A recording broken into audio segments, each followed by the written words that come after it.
If you're stuck in Dragonkin, the Banished, farming the same areas, dying to the same enemies, feeling like your build is going nowhere, believe me, you're not alone.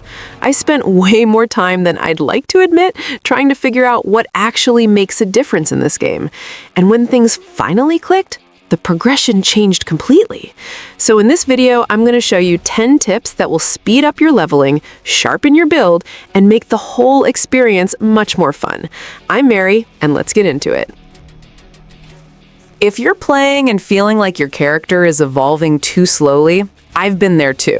And what changed everything for me was focusing on dungeon purifications. You know that feeling of running in circles, not knowing what to do first? Well, dungeon purifications are exactly the answer you're looking for. Each dungeon purification run gives you between 50 to 180 city XP, depending on the difficulty and the modifiers you activate. This might seem like a small amount in theory, but in practice, it's insane when you consider that each run lasts on average 3 to 4 minutes with a well-made build. It's constant, predictable, and repeatable XP, the kind of farm that actually works. The secret lies precisely in optimizing your build before entering these dungeons. The more efficient your setup is, the faster you clear, and the more runs you can fit into an hour.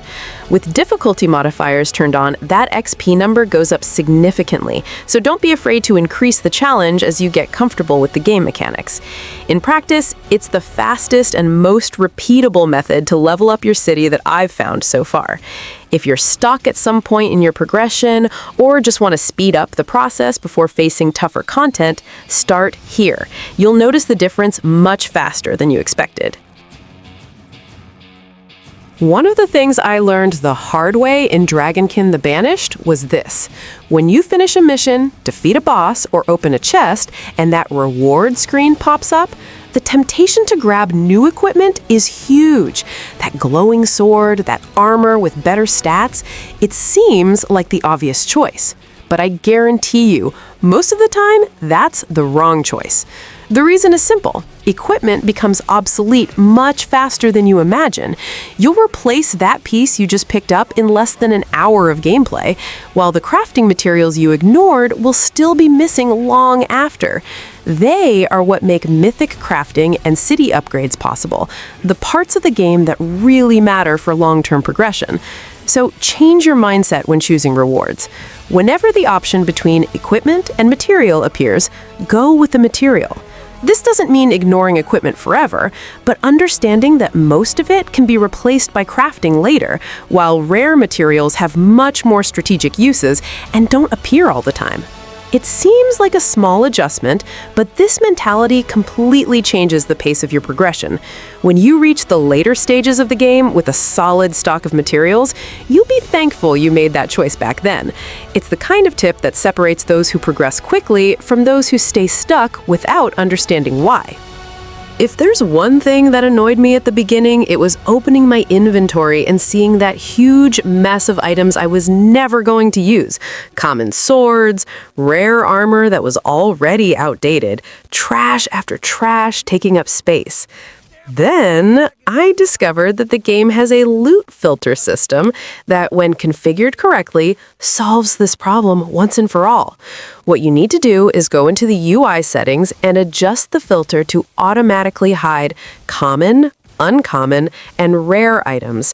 Everything that isn't divine or draconic can disappear from your site. But more importantly, activate the Convert to Grand Benefactor option. With this on, all those items you would ignore anyway are automatically converted into resources for talents and fragments instead of simply being discarded or clogging up your inventory. It's basically turning trash into progression with zero effort.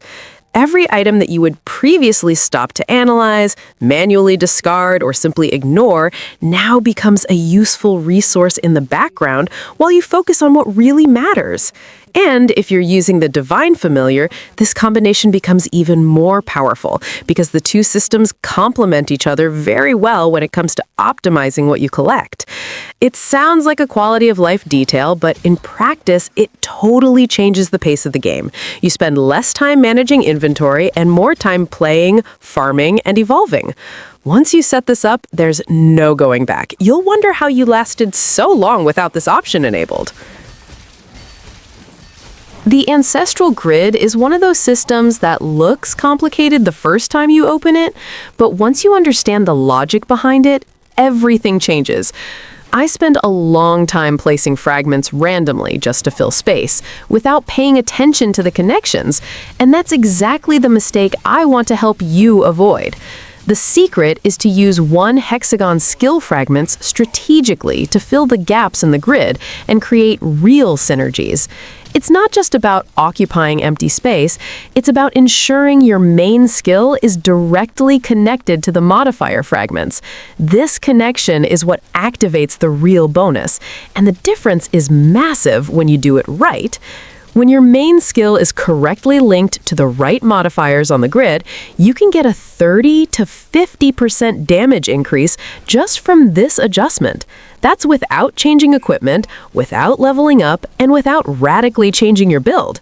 It's pure efficiency gain from something that was already available to you all along, just waiting to be used correctly. So next time you open the Ancestral Grid, stop for a second before throwing fragments randomly and trace the path of your main skill. Ensure every modifier fragment is connected to it. This simple adjustment can be the difference between a mediocre build and a build that truly destroys everything in its path. One of the most common mistakes I see in action RPGs is the temptation to distribute attribute points a little bit into everything, thinking that variety equals versatility. In Dragonkin, the Banished, it doesn't work like that. And if you're spreading your points without criteria, you're essentially sabotaging your own build without realizing it. Each class has a primary attribute that defines how it functions, and that's where you need to focus. If you're playing as a knight or barbarian, your investment should go into courage. It's what scales your HP and survivability, which is exactly what these classes need to function on the front line. Playing a knight without courage is like building a fortress without walls. Now, if you chose Tracker or Oracle, the path is different. These classes thrive on intellect or agility, depending on your playstyle. Intellect for those who want to maximize magic damage and skills, agility for those who prefer speed and consistent physical damage. Both are great choices, but you need to pick one and commit to it. The logic is simple. Scoutered points create a character that is mediocre at everything and excellent at nothing. Points focused on the right attribute transform your class into what it was designed to be. So before distributing your next point, stop and ask, is this reinforcing what my class does best? If the answer is no, you already know what to do.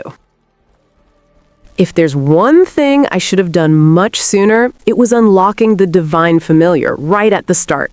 I spent hours manually collecting gold and materials, clicking on everything that appeared on the ground, wasting an absurd amount of time between combats, until I discovered there was a solution for this from the very beginning of the game. The Divine Familiar is basically the biggest quality of life upgrade Dragonkin offers. As soon as you equip it, it starts collecting gold and materials automatically while you play, without you having to stop or worry about items on the ground being wasted. And considering that materials are essential for progression, as we discussed before, having something do that work for you completely changes the pace of the game. The process to unlock it is through the city upgrade system, so prioritize this as soon as you have the resources available. Once unlocked, you activate the familiar directly in the cosmetics for each character. Each character needs to activate it individually, so don't forget to do this whenever you create or switch characters. It's a small detail that many people ignore and then miss out on the bonus without understanding why. Without the Divine Familiar, you are literally leaving progression on the ground. Sometimes quite literally. The time you spend collecting manually is time that could be used for another dungeon purification, another boss, or another farm run. Unlock this as soon as possible, and you'll immediately feel how the game flows in a much more fluid and efficient way. There's a feature that many people breeze past without giving it proper attention: the hunting board. I ignored it for a while myself, focused on dungeons and main progression, until I realized how much XP and resources I was leaving on the table by not completing the hunt missions. The point is simple. The first completions of each hunting board mission offer massive city XP rewards and important resources. It's not the kind of content you'll want to leave for later, thinking you can come back whenever you want, because the impact on progression is much higher when you complete them early while you're still building your resource base and leveling up the city. What makes this even more interesting is that after completing it with your main character, you can repeat the missions with alt characters for extra farming. So in addition to enjoying the massive rewards the first time around, the hunting board remains useful in the long run as a recurring source for farming. It's a system with 2 layers of value that works very well at any stage of the game. So if you haven't opened the hunting board yet, or have accumulated missions there without completing them, that is your priority now. Go there, pick up the available missions, and make sure to complete each one for the first time before anything else. The leap in progression you'll feel in city XP and resources will make everything move much faster than it was going. When I started speed farming, the biggest bottleneck wasn't my build itself. It was how I was clearing groups of enemies. I would focus on one enemy at a time, taking down elites individually, and in the end, each run lasted much longer than it needed to. It was when I started using crowd control skills correctly that everything really sped up. The logic of AoE in Dragonkin is to group up before destroying. If you play as a knight, the Shattering Shield is your primary tool for this. It groups enemies together and opens up space for you to clear entire packs at once, instead of spending time and resources on individual fights. It's the difference between a 5-minute run and a 3-minute run, and that difference adds up a lot over several farm sessions. For those playing Oracle, freeze and lightning skills serve the same role even more efficiently in many situations. Freezing an entire group and dropping lightning on top is one of the most satisfying and fastest clears the game offers. The principle is always the same. Control first, destroy second. Never the other way around. Mastering crowd control is what separates a mediocre farmer from someone who can truly maximize the number of runs per hour. No matter which class you're using, look for the strongest AoE skill in your kit and make it the center of your clearing rotation. Once you internalize this mentality, dungeons will seem much easier and faster than they were before. If you're still choosing which class to play or thinking about creating a new character for farming, I'll be direct with you. Oracle is the strongest choice you can make right now, especially if the goal is to progress fast in the early and mid-game. It's not just one player's opinion, it's a community consensus. And after playing with her, I completely understand why.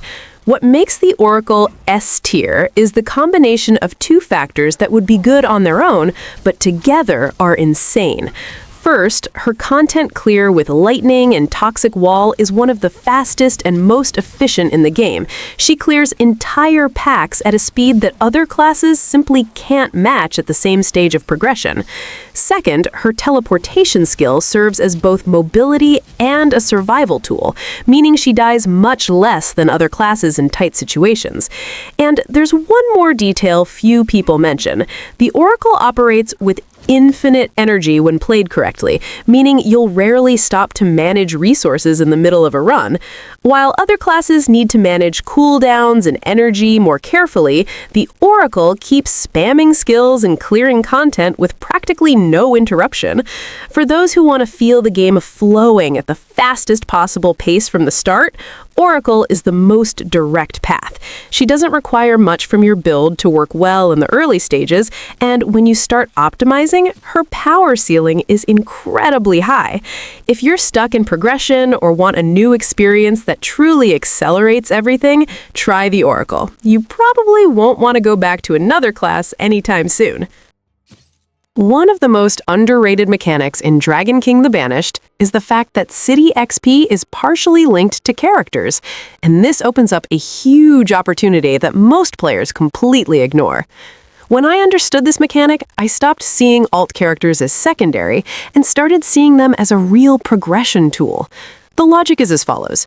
Creating a new hero and completing the story missions again generates a significant amount of city XP, which in the game is called Atlas XP.